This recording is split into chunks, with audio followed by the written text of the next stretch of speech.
بچوں کی کچھ بیماریوں کے حوالے سے ہم نے بات کرنی ہے، اور بات ہم کریں گے جی بچوں کے تالو اور ہونٹ جو کٹے ہوئے ہوتے ہیں۔ پیدائشی طور پر ہم دیکھتے ہیں بہت سارے بچے ایسے ہوتے ہیں جو کہ اس ڈیفیکٹ کے ساتھ پیدا ہوتے ہیں۔ اب یہ ڈیفیکٹ کیا ہے، کیسے ہوتا ہے، کیسے اس سے ڈیل کیا جائے، کس طرح اس کا علاج کیا جاتا ہے، اور کیا اس کا علاج پاسبل ہے بھی یا نہیں بھی ہے، اور کیا یہ باقی بھی اور دوسری بیماریوں سے بھی جڑا ہوا ہے، اس حوالے سے ہم بات کریں گے۔ ہمارے ساتھ موجود ہیں جی پروفیسر ڈاکٹر ندیم اختر صاحب، پیڈیاٹرک سرجن ہیں، یعنی کہ سرجن برائے امراض اطفال ہیں، ڈاکٹر اکبر نیازی ٹیچنگ ہاسپٹل سے ان کا تعلق ہے، اور کلیفٹ پیلٹ ڈیزیز پر ہم بات کریں گے۔ السلام علیکم ڈاکٹر صاحب۔ السلام علیکم۔ بہت شکریہ آپ نے پروگرام کے لیے وقت نکالا۔ سب سے پہلے تو ہمیں تھوڑا سا اگر آپ سمجھا دیں کہ یہ جو تالو اور ہونٹ کٹے ہوئے کا جو معاملہ ہے یہ شروع کہاں سے ہوتا ہے، اس کا بنیادی جو کاز ہے وہ کیا ہے؟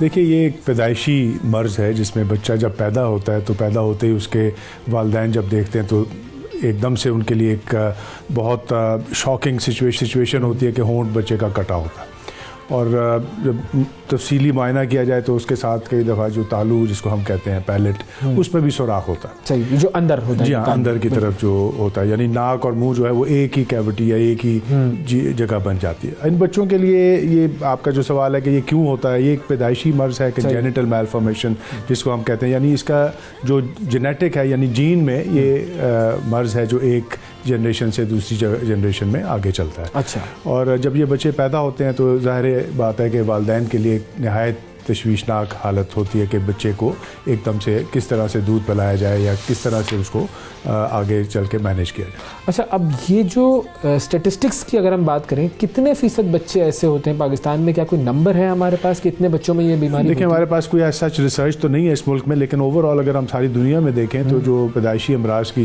جو تناسب ہے، جو کہ بچے جو پیدا ہوتے ہیں ان میں اس کا شرح جو ہے کوئی 2 سے 3% کے قریب بنتا ہے۔ اچھا، جو کہ کافی ہائی ہے، یعنی ہر 100 میں سے 2 یا 3 بچے ایسے ہیں جو اس اسپیسیفک ڈیفیکٹ کے ساتھ پیدا ہوں گے۔ ٹھیک ہے، اچھا، مطلب اس کا ابھی کاز اننون ہے ہمارے پاس؟ اس کی جین ابھی تک ڈٹرمن نہیں ہوئی، لیکن دیکھا گیا کہ جن بچوں میں یہ مرض پایا جاتا ہے ان کے جو آگے بچے ہوتے ہیں ان میں اس کے چانسز زیادہ ہو جاتے ہیں۔ اچھا، سو یہ جینیٹیکلی جو ہے وہ یہ ٹرانسفر کرتا ہے آگے جنریشنز تک۔ اوکے، اور کیا اور بیماریاں بھی اس سے کنیکٹڈ ہوتی ہیں کہ اگر یہ ہے بچے کو، یعنی اس کا تالو یا ہونٹ کٹا ہوا ہے، تو اس کو اور بیماریاں اور یا ڈیفیکٹس ہونے کا بھی اندیشہ ہوتا ہے؟ دیکھیے، جیسے آپ نے سوال میں جواب بھی اسی میں ہی ہے کہ جو اگر قدرت ایک مرض پیدا کر سکتی ہے تو اس کے ساتھ اور امراض جو ہیں وہ بھی منسلک ہو سکتے ہیں۔ سو کلیفٹ لپ یا پیلٹ کے ساتھ جو سب سے کامن مرض دیکھے گئے ہیں وہ دل کے امراض ہیں ان بچوں میں، اور اس کے علاوہ اور بھی بہت سارے امراض ہیں، جیسے ذہنی امراض ہیں، دماغ کی ڈیولپمنٹ ہے، چہرے کے اور حصوں کی جو ڈیولپمنٹ ہے وہ بھی اس کے ساتھ منسلک ہو سکتی ہے۔ سو یہ بچے جب ہمارے پاس آتے ہیں تو ان کا ایک جامع طریقے سے پوری چیزوں کو دیکھنا ضروری ہوتا ہے کہ اور جو منسلک بیماریاں جو چھپی ہوئی ہیں، یہ تو ایک ایسی بیماری ہے جو بظاہر نظر آ جاتی ہے، سو جو چھپی ہوئے امراض ان کے ساتھ منسلک ہیں ان کو بھی باہر لانے کے لیے اور ٹیسٹ یا انویسٹیگیشنز کرنے پڑتے ہیں۔ اچھا، اب اس بیماری کا پتہ کب لگتا ہے؟ کیا یہ الٹرا ساؤنڈ وغیرہ سے جب بچہ ماں کے پیٹ میں ہوتا ہے اس وقت پتہ لگ سکتا ہے، یا پھر جب بچہ پیدا ہوتا ہے تبھی اس کے بارے میں آگہی ہوتی ہے؟ جی، آج کل 3D الٹرا ساؤنڈ آ گیا ہے جس میں یہ امراض پہلے سے ہی جن کے بارے میں پتہ چل جاتا ہے۔ اوکے، اور اس کا یہ فائدہ ہوتا ہے کہ والدین کم سے کم پہلے سے تیار ہوتے ہیں، سائیکولوجیکلی وہ پہلے سے پریپیئرڈ ہو جاتے ہیں کہ بچہ پیدا ہوگا تو اس کو یہ مرض ہوگا اور اس کو ٹریٹ کیا جا سکتا ہے۔ ادروائز ہمارے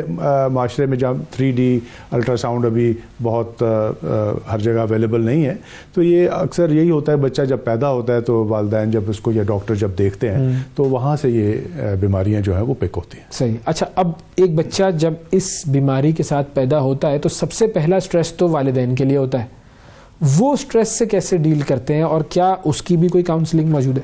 جی ہاں، یہ ایک سب سے امپورٹنٹ چیز، کیونکہ ظاہر ہے ایک دم سے تو سرجری نہیں کی جاتی بچے کی یا ٹریٹمنٹ نہیں کی جاتی، لیکن سب سے پہلا جو چیز ہے وہ والدین کے لیے ایک ذہنی تناؤ ہے اور شوق ہے۔ اور جہاں تک بھی میں نے دیکھا ہے کہ بچوں کو وہ اس طرح سے لپیٹ کے رکھتے ہیں یا اس کا چہرہ نہیں دکھاتے دوسرے گھر میں جو رشتہ دار ہوتے ہیں کہ ان کو بھی پتہ نہ چلے کہ بچے کو یہ بیماری ہے، تو یعنی وہ اتنے ذہنی شدید تناؤ۔ اور جب ہمارے پاس کلینک میں یا ہاسپٹل میں یہ پیرنٹس بچوں کو لے کے آتے ہیں تو ان ان کے بولنے کے طریقے سے یا ان کے چہرے کے جو تاثرات ہوتے ہیں اس سے پتہ چلتا ہے کہ یہ شدید ذہنی دباؤ کا شکار ہے. صحیح ہے. اور پھر ان کی ظاہر ہے بچے کا علاج ایک طرف اور پھر ان پیرنٹس کی کاؤنسلنگ ایک طرف. پیرنٹس کو بیٹھ کے کافی تفصیلی طریقے سے ایک سیشن ہم ان کے ساتھ کرتے ہیں جس میں ان کو سب سے پہلے یہ چیز باور کرائی جاتی ہے کہ یہ ایک قابل علاج مرض ہے, اس کا پورا ٹریٹمنٹ موجود ہے اور اس کو اگر یہ فالو کریں تو یہ بالکل جیسے نارمل بچہ یا کسی بھی اور بچہ ہے اس طرح سے یہ نارمل ہو سکتا ہے. صحیح. اچھا اب مجھے بتائیں اس کے علاج کی طرف ہم آتے ہیں کہ اس کا جو علاج ہے وہ کیا ہے, کیسے ہوتا ہے, کتنا مہنگا ہے, کتنا ٹائم کنزیومنگ ہے؟ دیکھیے اس میں 2 حصوں میں اس کو آپ کے سوال کو ڈیوائڈ کروں گا کیونکہ کلیفٹ لپ اور کلیفٹ پیلٹ یعنی تالو کا سوراخ اور ہونٹ کا کٹا ہوا یہ دونوں الگ ہیں اور لیکن دونوں منسلک ہیں. ہونٹ کٹا جب ہوتا ہے اس کے ساتھ یہ ایسوسیٹڈ یعنی ہو سکتا ہے کہ تالو میں بھی سوراخ ہو. جو سب سے ضروری چیز ہے, سب سے پہلی چیز, جیسے آپ نے آلریڈی سائیکولوجیکل کاؤنسلنگ یا ان کے ذہنی جو اس بیماری کے بارے میں پریشرز ہیں ذہن کے اوپر ان کو دور کرنا سب سے ضروری ہے. اس کے بعد ضروری چیز ہے کہ بچے کی جو خوراک ہے اس کو اسٹیبلش کیا جا سکے, یعنی بچہ دودھ پی سکے. اگر وہ ماں کا دودھ پی رہا ہے یا باٹل فیڈ کر رہا ہے تو اس میں اس کو شدید دشواری کا سامنا کرنا پڑ سکتا ہے. سو اس کے لیے خاص قسم کی باٹلز ملتی ہیں مارکیٹ میں, اویلیبل ہیں یہاں پاکستان میں, اور اس کی کاسٹ بھی زیادہ نہیں ہے. ایک خاص نپلز آگے لگتی ہیں جس سے بچے کو فیڈ کیا جاتا ہے. ان بچوں کو جو ماں کا دودھ ہے وہ بھی دیا جا سکتا ہے. وہ یا تو اس میں ٹائم زیادہ لگتا ہے بچے کو دودھ لینے میں, یا بچے کا ماں کا دودھ جو ایکسٹریکٹ کر کے بھی بچے کو دیا جا سکتا ہے. صحیح. سو ان بچوں کو جب فیڈنگ ایک دفعہ ان کی اسٹیبلش ہو جائے تو جو ہونٹ کا کٹا ہوا جو کلیفٹ لپ جس کو کہتے ہیں اس کا آپریشن کا جو ٹائم ہے وہ 3 مہینے پہ کیا جاتا ہے, اور جو تالو میں سوراخ ہے وہ ہمارے ملک میں 6 سے 9 مہینے میں اس کا علاج کیا جاتا ہے. سو والدین کے پاس ایک کافی ٹائم ہوتا ہے جس میں وہ اپنے آپ کو ذہنی طور پہ تیار کر سکتے ہیں. باقی آپ کا جو سوال تھا کہ اس کی کاسٹ, یہ اتنا مہنگا آپریشن نہیں ہے. اچھا. اس میں ہمارے ہاں جہاں بھی بچوں کی سرجریز ہوتی ہیں, جو بھی پبلک سیکٹر میں یا گورنمنٹ کے ہاسپٹلز اویلیبل ہیں, جب بچوں کے یا اطفال کے سرجری کے شعبے موجود ہیں, وہاں پہ یہ آپریشنز جو ہے کامیابی سے کیے جاتے ہیں اور روٹین میں کیے جاتے ہیں. اور یہ کیا کوئی خاص ایج ہوتی ہے جس سے پہلے اس کا علاج کیا جا سکتا ہے یا کسی بھی ایج میں ہو سکتا ہے یہ سرجری؟ دیکھیں میں نے تو اپنے 36 سال کے کیریئر میں ایسے پیشنٹس بھی دیکھے ہیں جو بچے کا آپریشن کروانے آئے, کلیفٹ لپ کا پتہ چلا کہ والد کو بھی کلیفٹ لپ تھا اور اس نے آپریشن نہیں کروایا کسی وجہ سے.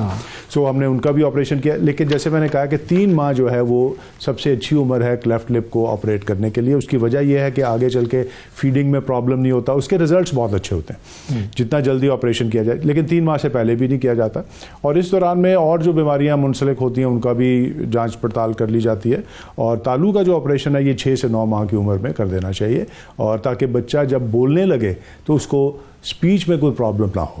اور فائنلی یہ کہ اگر کسی بچے کا یہ علاج نہیں ہوا ہے تو اس کی کیئر میں اور اس کی زندگی کو کس طریقے سے اس کے ماں باپ جو ہے وہ بہتر بنا سکتے ہیں اگر علاج کی طرف وہ نہیں گئے ہیں تو؟ دیکھیں اگر کسی بھی وجہ سے بچے کا علاج نہیں ہوا تو علاج پھر بھی کروانا چاہیے, اور یہ علاج موجود ہے.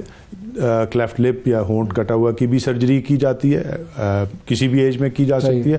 اسی طرح جو تالو کٹا ہوا اس کی بھی سرجری کی جا سکتی ہے, گو کہ ریزلٹس میں فرق آ سکتا ہے, ٹائم زیادہ لگ سکتا ہے. اور یہ سکسیسفل کتنی ہوتی ہے سر؟ ایک چیز میرے ذہن میں سرجریز جو ہے وہ کتنی سکسیسفل؟ یہ 100% سکسیسفل 100% سکسیسفل سرجری ہے, اور اس میں کوئی بچے کی زندگی کو کوئی خطرہ نہیں ہوتا. سو والدین کے لیے یہی میسج ہے کہ وہ بچوں کو ان بیماریوں سے گھبرائیں نہیں اور جا کے ان کا علاج کروائیں. صحیح. اور کوئی اسپیسیفک خاص کیئر کی ضرورت نہیں ہوتی اس پورے سرجری کے بعد؟ کوئی ایسی خاص کیئر کی ضرورت نہیں ہوتی. جو کلیفٹ لپ کی سرجری ہے اس میں آج کل تو ہم ڈے کیئر میں بھی کرتے ہیں, یعنی بچے کو آپ لے کے آتے ہیں, آپریشن ہوتا ہے اور اس کے 2 گھنٹے کے بعد بچے کو گھر بھیج دیا جاتا ہے. Very easy. پھر تو بہت آسان ہے. اور جو تالو کٹا ہوا ہے اس میں 1 دن کے لیے یا میکسیمم 2 دن کے لیے بچے کو ہسپتال میں داخل رکھنا پڑتا ہے اینٹی بایوٹکس دینے کے لیے اور اس کے فلوئڈس کے لیے. بہت شکریہ ادا کریں گے جی. ڈاکٹر ندیم ہمارے ساتھ موجود تھے اور بچوں کے جو ہونٹ کٹے ہوئے ہوتے ہیں اور تالو کٹے ہوئے ہوتے ہیں اس کے حوالے سے آگاہی فراہم کر رہے تھے.